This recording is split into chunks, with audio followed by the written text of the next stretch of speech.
Hey everybody, welcome to Garage Talk. As always, I'm Conrad. Let's go. I'm Ted. It's time to rock and roll. Hey Teddy, today in the garage, we have with us cross-country coach and assistant track coach, Dustin Jones.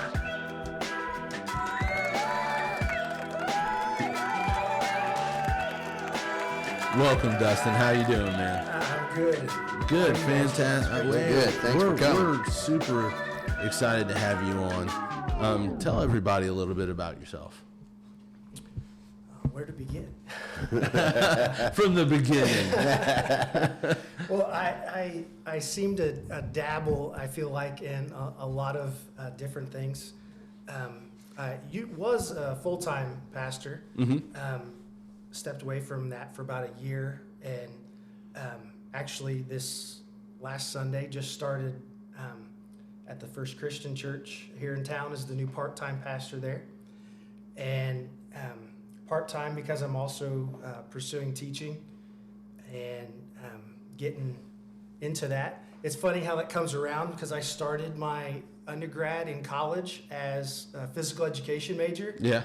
And went away from it. And now I'm finding myself right back, kind of where I started Flip-flop. a little bit. Yeah. Just went about it the long way, but still getting there. I mean, you could call it the long way. Yeah. I believe that there's a reason why things happen, and Oh, yeah. You're where you're at because you're supposed to be there. Yeah. So, how long have you been cross-country coaching? I mean, I know, but everybody else doesn't. So I started out at the middle school, really just as a volunteer coach there. And so I think I started in 2016 under Serena Lashbrook. She was great. She had just graduated from Taylor University, ran cross-country and track for them. And I mean, she even introduced me to some new ideas. One of the things that I've incorporated is, we call it DROM, it's dynamic range of motion. And so it's all active warm-up versus like my generation, we did all static stuff. And so it was interesting to see like how I was taught and then to see like how someone just coming out of college, the new concepts. And so I've incorporated a lot of the things that like the warm up and stuff that like she had done. And so I think it was middle school for about 5 years. And then this is I just finished my 4th year of cross country at the high school. And so been doing it about 9 years so far. I mean, I've been running for like 28 years, so it's not a new thing to me. But running's just always been a part of my life. I kind of first got into it. My oldest daughter, Samantha, she's now a sophomore at the high school at Mississinawa. And she started running with me when she was 5. Wow. And so it was like, hey, if like she's wanting to do this, then like I'd love to be able to coach her. Yeah. And so it's been a great time, like being able to coach her. She doesn't always like me, but that's how it goes. When you got the coach's hat on, I mean, I get it. You're no longer dad. How does that relationship? Is she able to, like, so I hit the gym, and as soon as I walk through the gym doors, he's no longer daddy's coach. There are moments where she'll try, but rarely. If I say, like, here's the workout, like, she's one of those kids, no ask, like, she's just going to go do it. Yeah. She's struggled with migraines, ever since early and elementary. And, we had a hard tempo run today. She messages me, says, hey, I've got a bad migraine today. What's the workout? And she was like, wait, it's supposed to be a hard day. Never mind. And I'm like, what kid, tells me she's in pain, but finds out it's supposed to be a hard day and says, let's do it. Yeah. And so it was, I mean, she did the workout, no complaint, and Yeah. went home and went to bed. Oh, man. That says a lot about her work ethic. Yeah. So you're on the right track, but getting that through the whole team, how's that? What's that look like? That can be a challenge. One of the things, and I mean, across all sports, and I think you guys know this and have probably talked about it a lot, but, you know, I can coach an athlete and I can make them better, but they have to choose to do it. Yeah. If they're not going to make that decision to say, hey, I'm going to do what coach is asking me, and I get, like, some of it is like, does this guy really know what he's talking about type of thing? And so there has to be a little bit of, like, buy-in from the athlete to trust me. And so there's going to be that learning curve of, hey, like, you know, I get we got to build this relationship a little bit before you're just going to go full gung-ho in it. Yeah. You know, like a perfect example is like Adrian Jeter. I was, you know, I've been coaching him since middle school, but when he got in high school, I was just, you know, volunteer, you know, assistant distance coach, and then last year, his junior year, he leaves soccer and comes to cross country. Had a great cross country season, made it to regionals, the first time, you know, running cross country in high school. Horrible track season.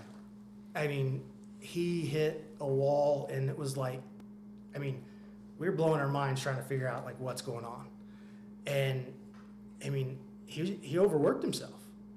And so it was that building that trust with him, and him and I having a lot of after practice conversations, and me explaining, okay, this is what this workout is meant to do. This is why we're doing this workout. This is what we're trying to build in this type of workout. And I mean, he's crazy intelligent. And so me breaking it down like that for him just made it a completely different kind of world. Senior cross country season, he's still overworking himself. And so we're trying to find that balance. They thought he had a stress fracture. He ended up not having a stress fracture. His goal was to break 18 minutes. In the regular season, he didn't do it. And because he went 3 weeks in a boot and then jumps in sectional race. Oh. And missed advancing by 9 seconds. Oh, my. And so it was like, you know, shot to the heart type of thing. We keep training. He comes back for Nike Cross Regionals, which is down on the state cross country course, and probably comparably one of the hardest courses that you'll run on in Indiana in cross country. And he breaks, 18 minutes. Man. And so it was like, we knew he had it in him. And so we mapped out the whole, like, winter training, and he is, like, killing it right now. And so just to give you an idea, sophomore year runs 4:55 in the mile. Junior year, hardly, like, is a struggle to touch 5:20. I think he got like 5:14 once. But like, he just struggled. Very first race, so we did a time trial. He goes under 5 easy. We have our first outdoor meet yesterday. He goes by himself, like, no competition. Like, I'm pretty sure he beat everybody by at least 200 yards. Oh, my. And runs 4:46. And, well, so Coach Cowgill, the head coach, comes up to him and says, hey, we need a 4x4 guy. And he's like, yeah, sure. He goes out and he runs a 56-400. I go, Cody, do you know that he's already run like 6 miles? He's like, what? Like, I never. But I mean, he's just so, like, he's mentally engaged. I mean, he's eating right. He's doing the school stuff right. He's sleeping right. Like, he's doing all the right things the way it should be done. And as a high school kid, that's really hard. Yeah, it's hard to put that. Together. To put it all together. Yeah. Yeah. And like, I get it. Like, I was not this engaged as a high school kid either. Oh, me. No. By far not engaged at all. But I want to backtrack though. As you said, you've been running for 20 some years. 28 years. Okay, so now where did you go to high school? Do I have to say it out loud? Sure. I'm Yeah. a Jay County guy. Oh, that's fine. We're Portland. And you continued your education after school Went to Indiana Wesleyan. at Western. Okay. Now, what sports did you compete in high school? Well, freshman year, I was baseball, basketball. I started cross country.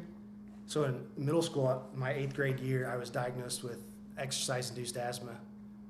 Anytime you make the jump from middle school, high school, and running, it's a completely different ball game.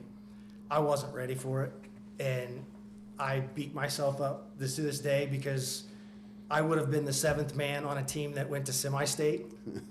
And like the teams we barely had a team, the next 3 years, and like we didn't do anything. And so it's like, man, I wish I would have stuck with it. But I mean, that's part of high school. Right, right. Move on and go to the next thing.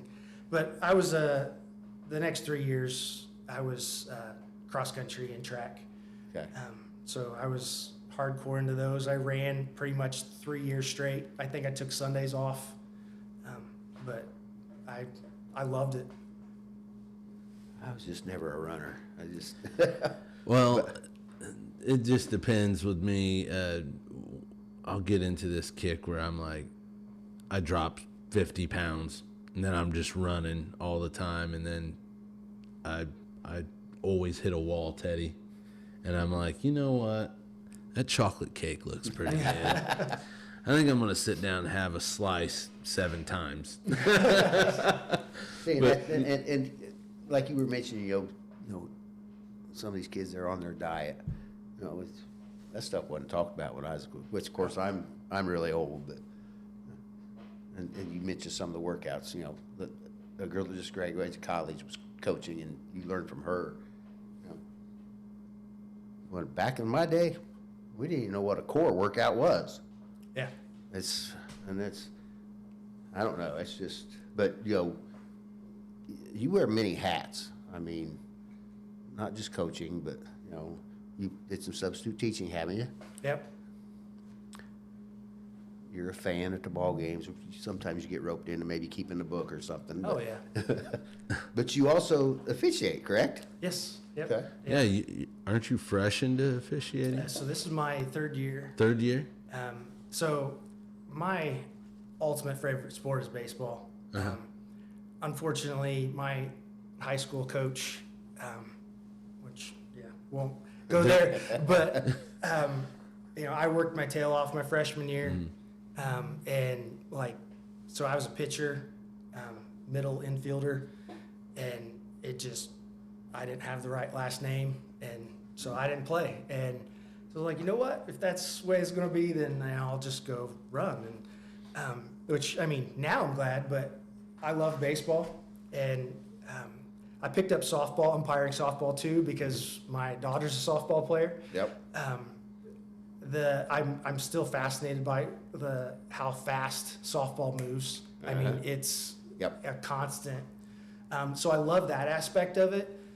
But I love the strategic mental aspect of baseball. So yeah, my first year, I umpired, I think, like 10 games.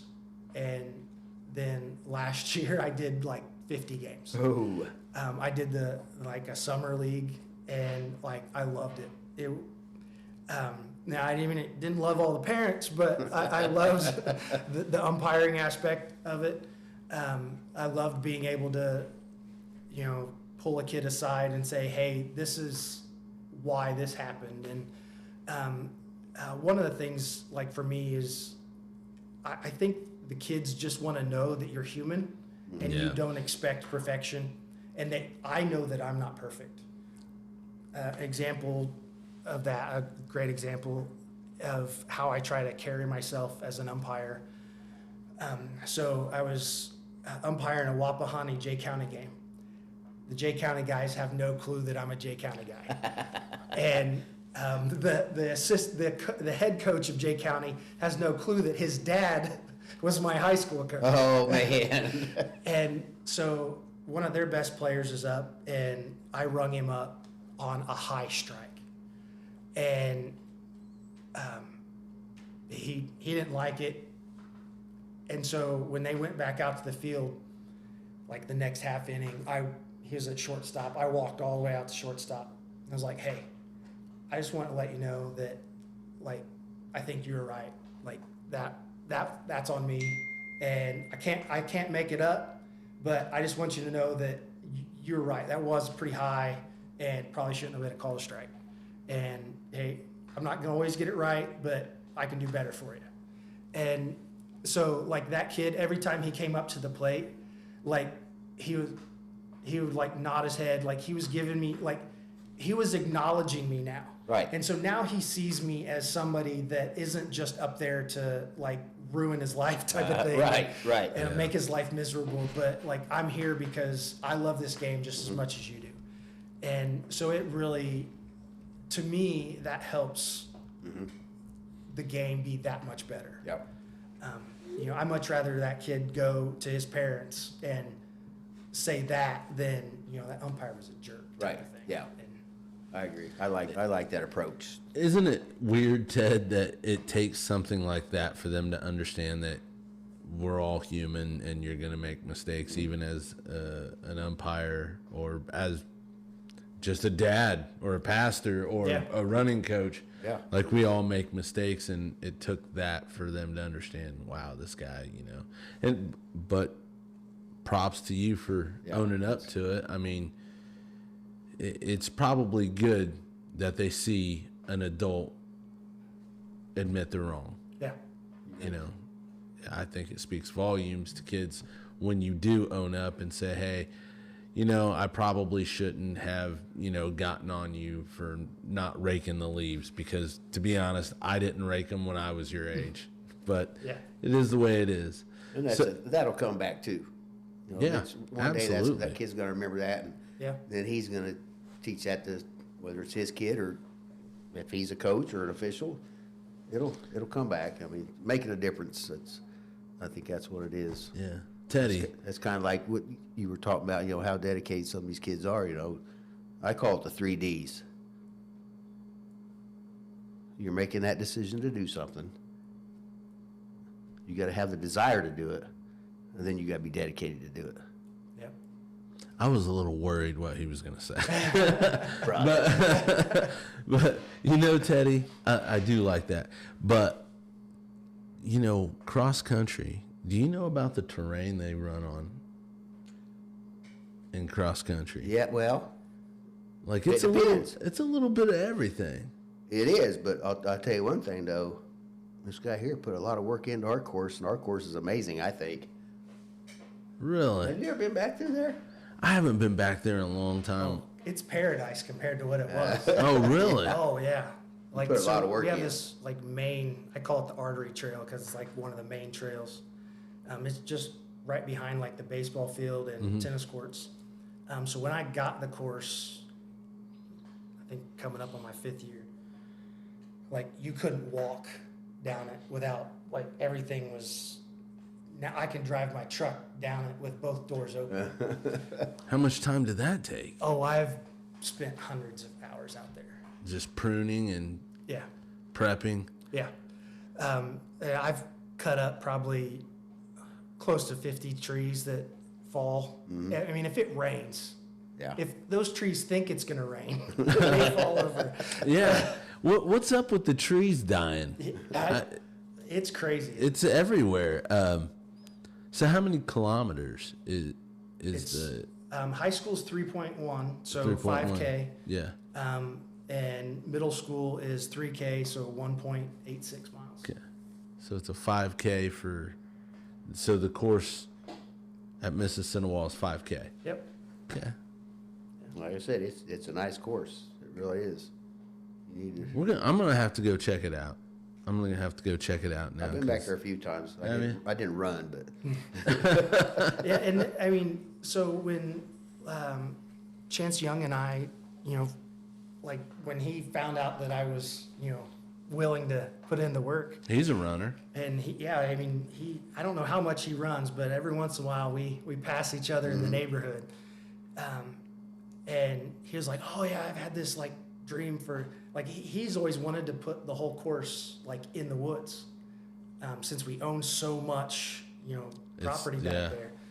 And I'm like, "Yeah, I don't think you understand the terrain back there. I mean, it's pretty rough." But so one of the things we did was we wanted to make sure that. Let me back up a minute.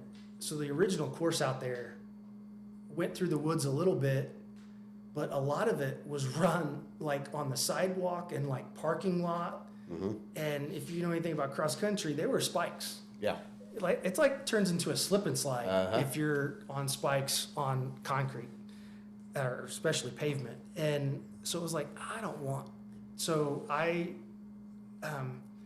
tried to make it as parent friendly as possible. So probably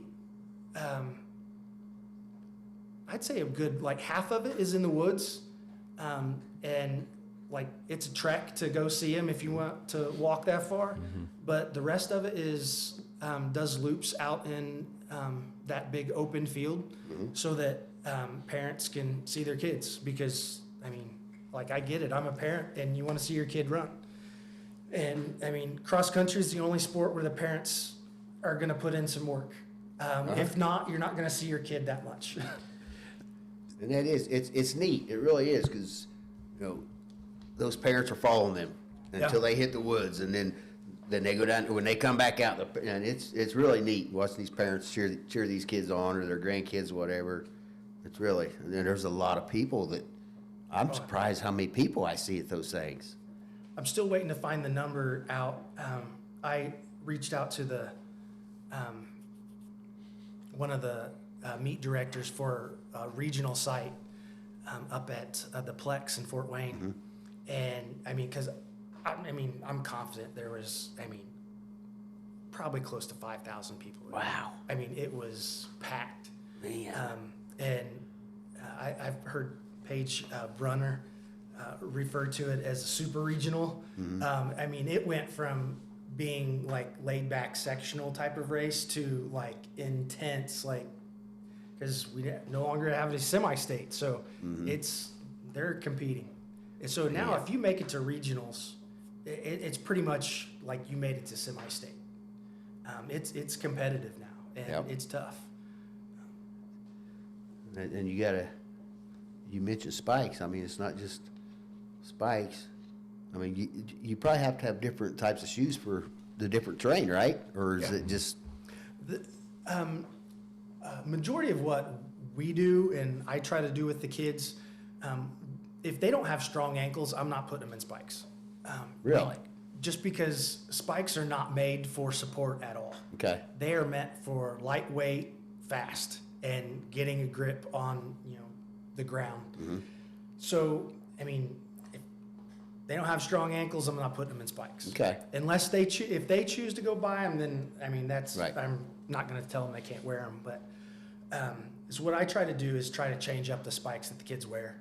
Okay. So I mean, one of the things I did is if I was doing a hard course that had a ton of hills and it was wet, then I mean I pulled out like inch spikes. Okay. Yep. And so we try to change up what we wear. If it's the ground is like super hard and it's flat, like Indiana Westland, then like you don't really need anything. Okay. Like let's just put these little nubs in there and that'll get you by.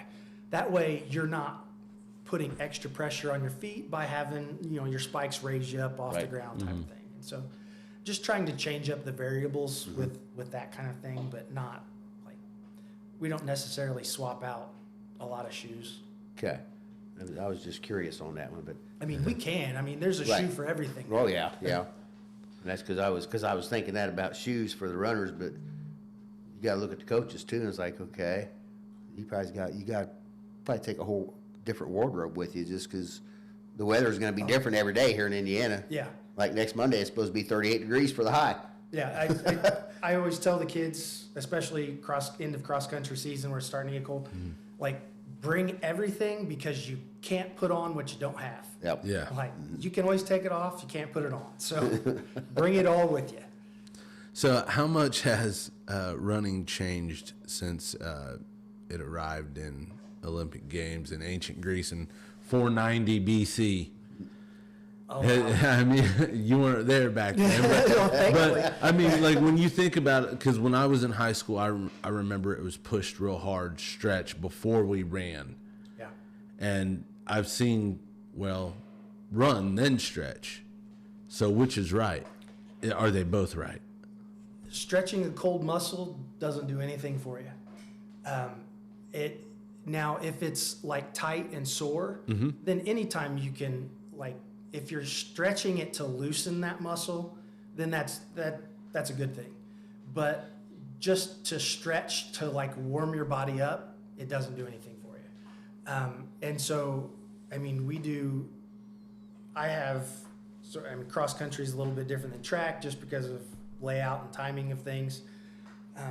But I have exercises that they do before they do a mile warm up. We'll do a mile warm up, and then we have more dynamic stretches that we do. A lot of we call them skips, which is really it warms their legs up, but it's more about training their body in proper form. That's one of those things that you'll see a couple of them do it right. Every practice, I'm telling you, do it this way, but they always have, like, they don't want to do it. They don't want to do the full effort to it. And so it's kind of, Let's go through the motions. yeah, trying to get them to, like, do it right. And because it affects your form. And so just teaching those, like, concepts like that. But our warm up can take anywhere from 15 to 20 minutes Really? before we even like attempt to do a workout. Huh. That's interesting. The fastest high school 5K time this year, this was in July. He's from Rockford High in Michigan. 14 minutes and 44 seconds. There's no way. I'm spacing his name. It's not Nathan. I think it's Dathan Ritz. I can't even. Okay, so it's not the guy that I was thinking of. And then there's a Kalen.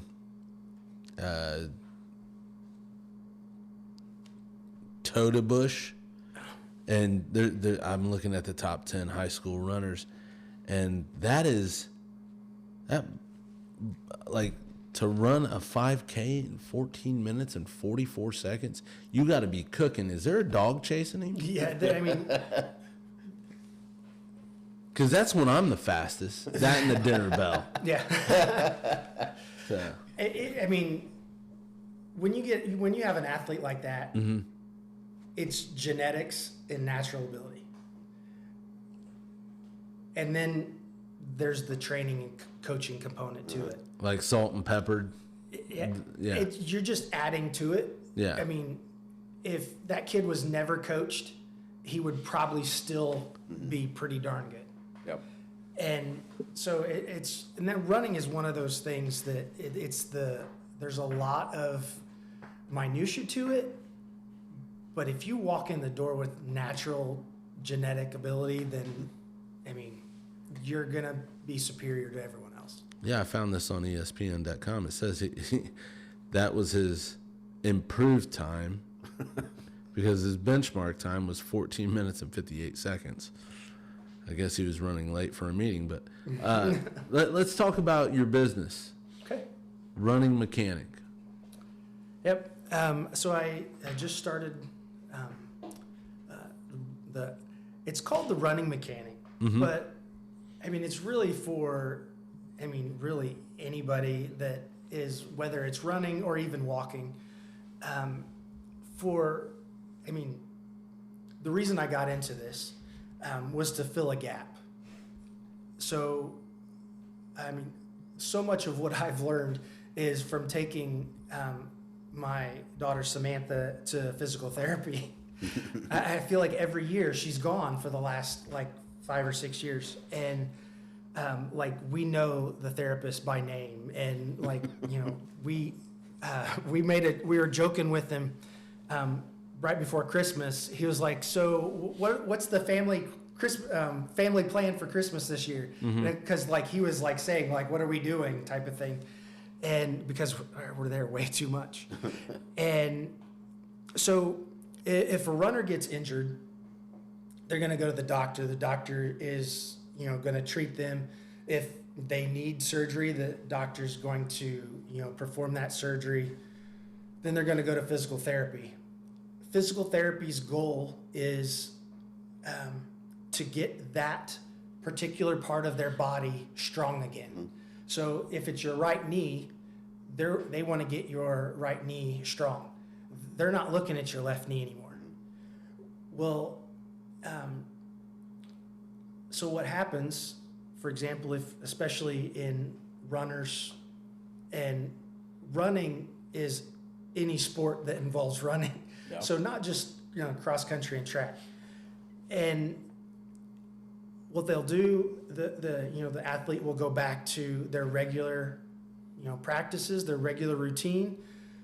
But if they never correct what caused the issue, they're just going to end up right back in the same boat.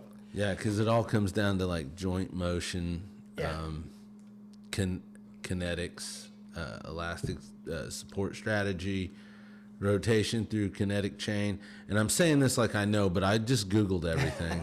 And because this is interesting. There's like, you think, hey, I'm just going to take off and start running. I've seen people, have you ever seen Dave Portnoy from Barstool run the 40? No. It is. I've seen Rich Eisen. I've seen people where I'm like, how hard is running? And when I see them run, I'm like, oh, it's that hard. Because I've tried to correct kids because, we've all coached youth and they feel like maybe they run faster when their arms are put back like a wing and they're just going. And I'm like, oh man, please just don't trip. But there's so much to running, breathing, especially in distance running. I was always like, I remember it was like deep breath in the nose and out the mouth. Is that still the thing? Yeah. It still works. Yeah. Well. And there are so many different methods. I mean, I have one girl and that she's an 8th grader that like, she never opens her mouth the whole time. Like, I mean, she looks like she's going to come to the finish line and like pass out because I mean, it's always just in and out through the nose. I'm like, how in the world can... And so one race I told her, I said, hey, try breathing out of your mouth and see if that makes you faster. And she actually ran faster. It was like, you get more air in your lungs if you actually use your mouth. So it's, I mean, breathing is like one aspect of it, but the more you do it, you kind of figure it out. It's really the running form has so much to do with it. When I first started coaching, the high school coaches were, telling me, hey, it seems like every sophomore year, or by the time girls get to about their sophomore year, like they're missing half the season because of hip issues. I'm like, why is that? So I started looking into it and then going with Samantha to therapy, and they, put her on the table and they have her stick her leg out and like resist them pushing it in, and they're just like push it right in. And you're like, oh, okay, you're not using your butt. And in a lot of runners, they rely on their lower back instead of their glutes. And so they end up with lower back pain, and they end up having their hips rotated. And so, I mean, it looks like if you see a runner that looks like they have their butt sticking out, it's because their hips are pointed down versus, having their hips under them. Huh. And so if your hips are not underneath your core, which your core and your glutes are what is going to keep everything in line. If those aren't strong, then every time you hit the ground, every time your foot hits the ground, that impact is just going, it's just shaking everything to death pretty much. A lot of times kids will run with a braking motion. Mm-hmm. So when you run, your stride should come around and land like under your torso. If your foot is landing in front of you, every time your foot hits the ground, you're stopping yourself and starting over again every time. And so, teaching kids to have a little bit of a forward lean when they run. And, you tell a kid that and they're like, oh, it's like the Michael Jackson type of thing. Yeah. And it's like, no, it's just the slightest little, and, I was working with a high school girl the other day. And so she was like, am I ever going to break 3 minutes in the 800? I'm like, yeah, you can, easy. Stop going up. She's like, what are you talking about? Well, when she gets tired, she pushes off and then makes her body go up instead of forward. And so, I put a band around her waist and I said, okay, lean just a little bit and drive your knees as you run. And so she did it, and I was like, how'd that feel? She was like, I felt amazing. I felt like I actually had energy going forward. I'm like, yeah, that's the point. That's how you should be running. So then we, stepped back. I took the band off, and I said, okay, let me record you run. So she ran 20 yards, and I show it to her, and, I zoom in and break it down real slow. I was like, look where your front foot, when you land, where your foot is. She's like, yeah, what about it? I'm like, well, you're about 3 inches in front of your torso.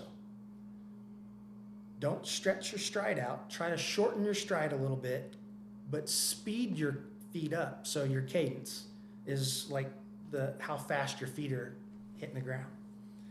And so I said, speed your cadence up, shorten your stride. So she did it.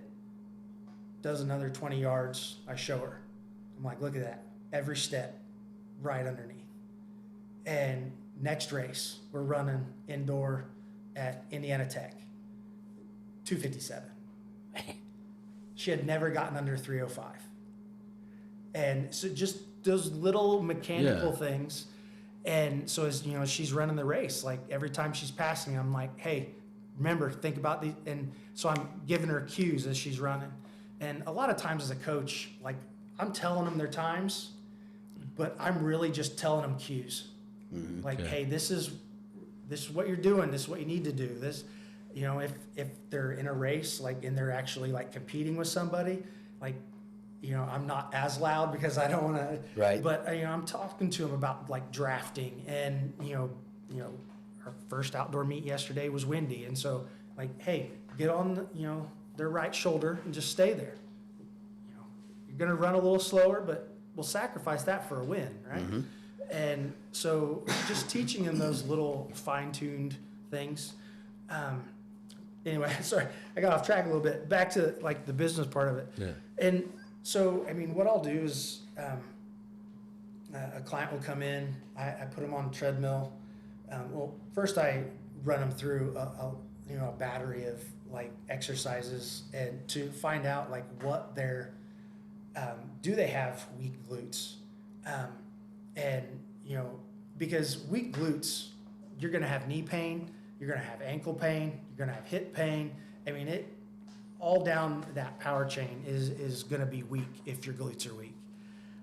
And so, one, we need to get a level on an idea of where you're at strength-wise.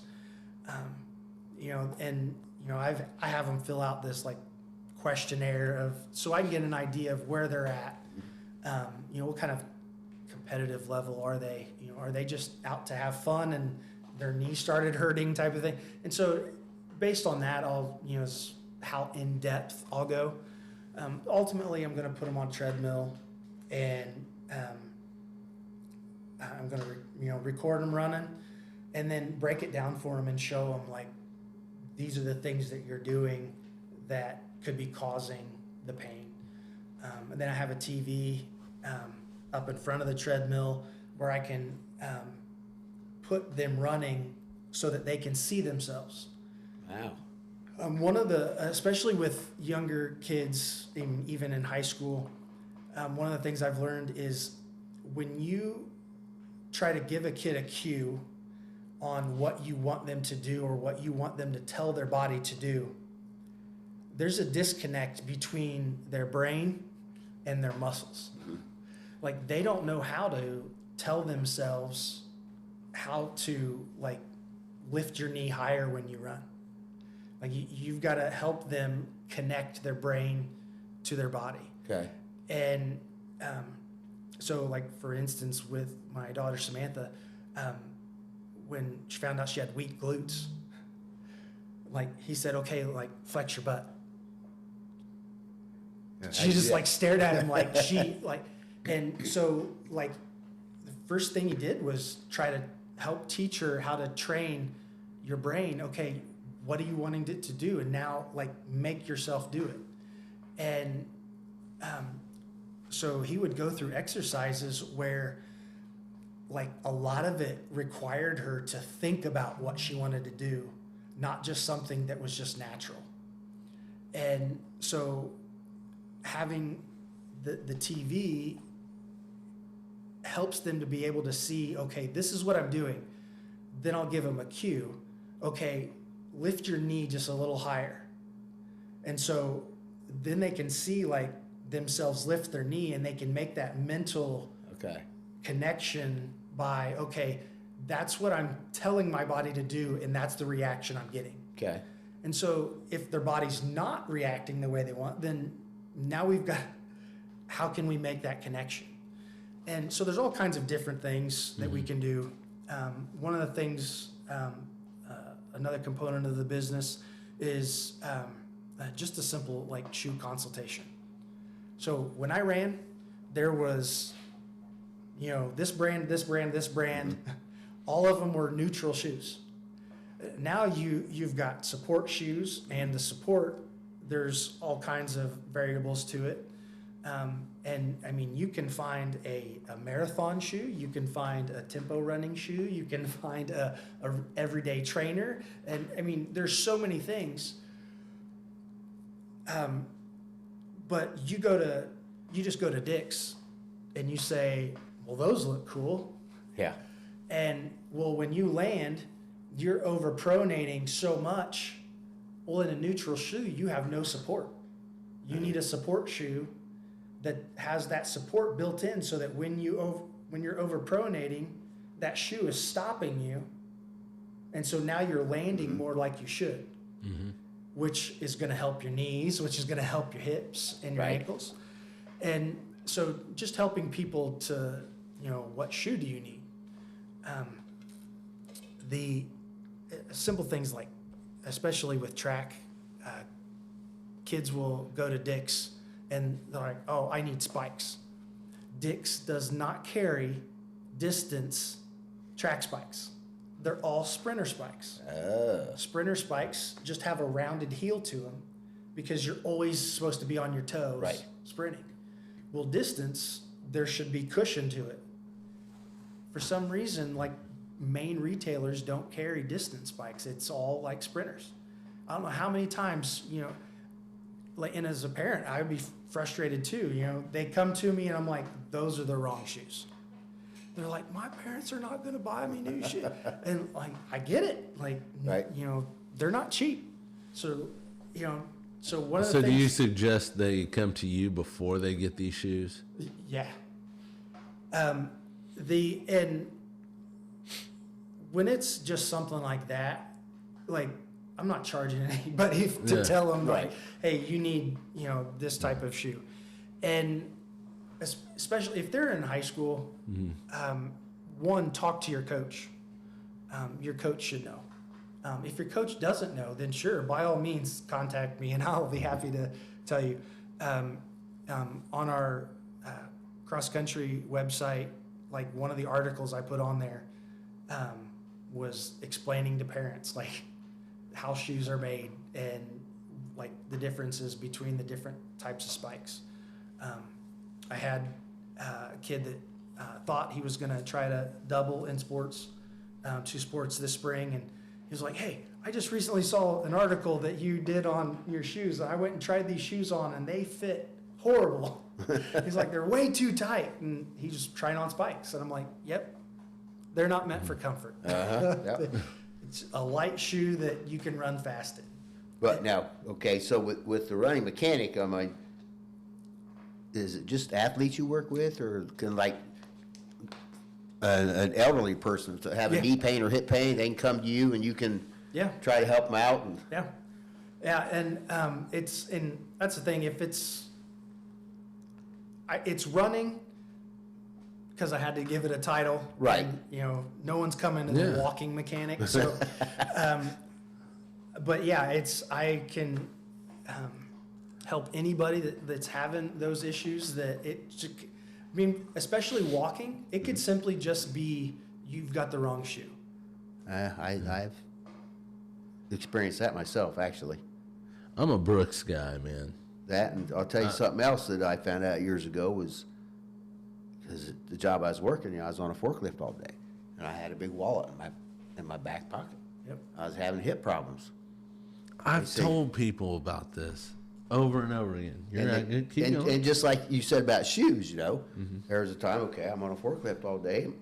One side of my shoe got wore out, and I didn't notice it, but man, my back's hurting, my hip's hurting.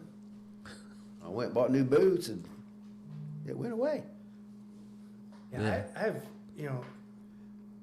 a pair of running shoes is not going to last you more than 500 miles. If you've put 500 miles on a shoe, it is dead. So for cross-country track runners in high school, it's good for about a season.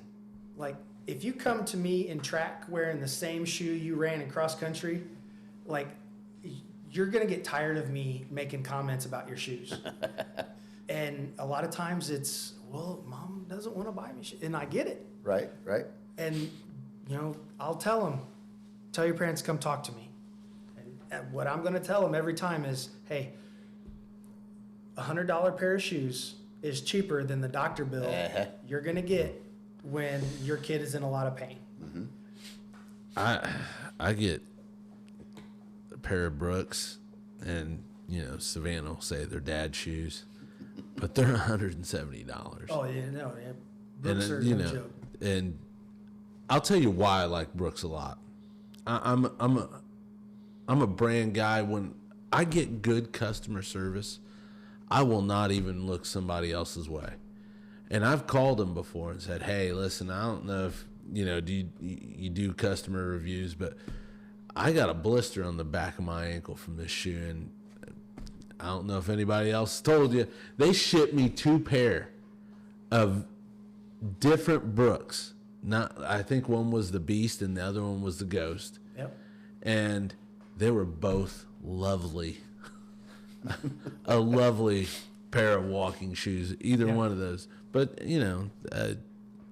the old ones always become my mowing shoes. So, And I'm with you. I'm a Brooks guy too. My daughter's a Hoka girl. She loves Hokas.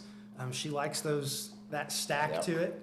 I ran in them once, and there's so many different components to shoes that, Hokas are typically more narrow, and so if you don't like your foot to breathe, get some Hokas. But Brooks has more, has the cushion, but it's more of it's a wider shoe. yeah. Then there's, there's all kinds of different components to the shoes. And I could go on and on, but I don't want to bore you about shoes. Well, yeah, I get it. I'm a flat-footed guy. I've got no arch at all, but the Brooks have always been comfortable. There are things you can do to get that arch in your foot. Yeah. But it's work, and And a lot of times, it's not that people don't want to do the work, but something with flat feet, you have to do it so much that it's like, this is like, miserable type of thing. Really? Now, how often you deal with shin splints or heel spurs or? Heel spurs, not that much. Shin splints are, in my world, a pretty regular thing. Yep. Because a lot of kids don't, especially for distance. Sprinting can be the same. Kids will come out and be like, okay, season started, let's go. And they start doing a lot of, pounding on their legs. Uh-huh. And before long, they've got shin splints. Yep. Running was always meant to be a gradual build-in. And if you try to do a lot too soon, you're going to end up with shin splints. Okay. I had, another component of me starting this business. So like I said, I ran for, 3 years straight in high school. I ran 3 years straight with shin splints. Oh. Got in college. I was running track for Indiana Wesleyan. I got my name put on the indoor roster, and the next day had to go to my coach. Like, I was a baby. I was bawling, walked in. Like, I could not walk. My shin splints were so bad. Come to find out, I had compartment syndrome in both legs. Oh. And ended up having 2 surgeries on both legs just so I could run at the level that I'm running at. Oh my. And so I wasn't able to get back into competitive running again. But it was compartment syndrome came out of running with shin splints for so long. Wow. No one had ever told me, hey, one of the main causes of shin splints is like your calf muscles are way too tight. Huh. If your calf muscle is constantly being stressed, then it's putting that pressure on that tibia. Okay. And when it's under constant pressure, you either get stress fractures or you get shin splints. Huh. And so, I'm constantly I got a girl that I was like, have you loosened up those grapes yet? Because they look like they're ready to pop any second. And so it's constantly just keeping your muscles loose, icing them like crazy. Yeah. I feel like I just went through my first year of med school. Kind of. Well, Coach, we appreciate you taking time today, and we want to say thank you, Dustin Jones, aka Running Mechanic. You have a website or anything they can go to? Anybody wants to check it out? Runmechanic.com. Runmechanic.com. There you go. And hey, like you said, it's not just for athletes. You're having issues, check him out. See if he can help. All those mall walkers. Yeah. Let's get it together, ladies. All right. Thanks, Dustin. All right, Yep, thank you, guys. Thanks. That was great.